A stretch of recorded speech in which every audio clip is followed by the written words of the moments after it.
Is the United States still qualified to be called the world's largest consumer market? Many people, whenever this topic comes up, immediately say, America, of course. But have they ever actually looked at the real numbers? In 2024, the total U.S. consumption reached 19.8 trillion. Sounds impressive at first glance. But let's break it down. $4.5 trillion of that was spent on healthcare insurance, $2.2 trillion was imputed rent, and $1.7 trillion went to legal and litigation fees. Healthcare costs speak for themselves. Half of it is probably spent by the country's aging population. And what is imputed rent? Even if you're a homeowner and not renting, they still estimate a rental value for your home and count it as part of consumer spending, justifying it by saying you pay property taxes and maintenance fees. In other words, America inflates its consumption figures with these accounting tricks. As for legal fees, China's total legal spending in 2024 was only about 50 billion RMB, just a fraction compared to the US, despite China having a population 4 times larger. Such massive legal costs in America show one thing. Lawsuits are a way of life there. These types of expenses even have a name in America: painful consumption, meaning money spent painfully, unwillingly. In reality, nearly half of U.S. consumer spending is on necessities like healthcare and legal fees, not goods and services that improve living standards.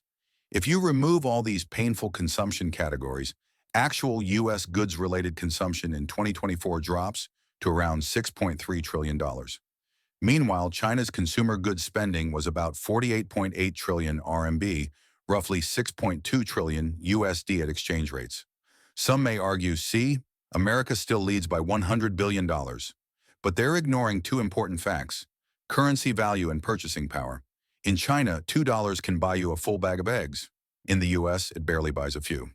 Moreover, China's statistics only include new cars sold, 30 million units last year, while the US lumps in both new and used cars to reach 15 million.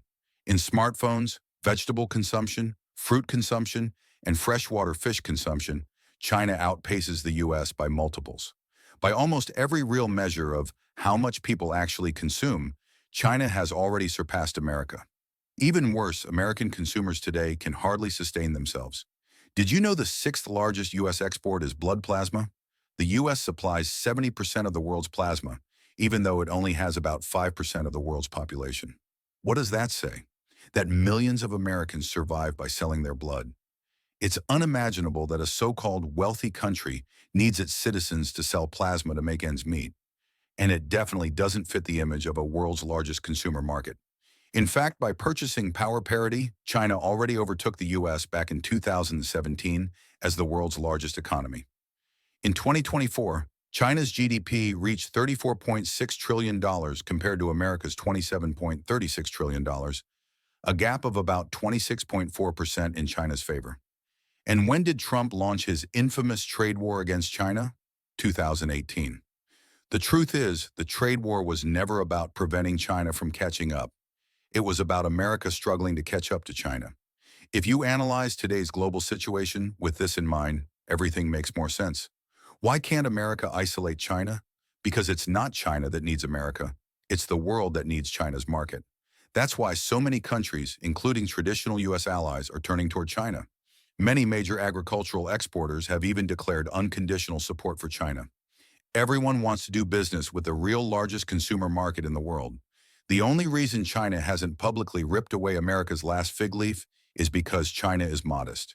China wants to fully surpass in all sectors before declaring victory, and that moment is approaching fast. Right now, China has already achieved breakthroughs in key sectors like Beidou satellite systems, building a space station, and becoming the world leader in new energy vehicle sales. While a few high-end tech areas remain to be conquered, the gap is closing visibly fast.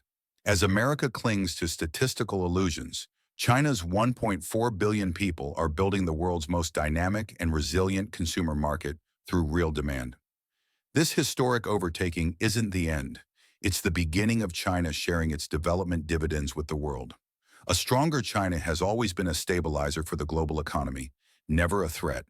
The era of China's comprehensive rise, built by all Chinese people, is already dawning.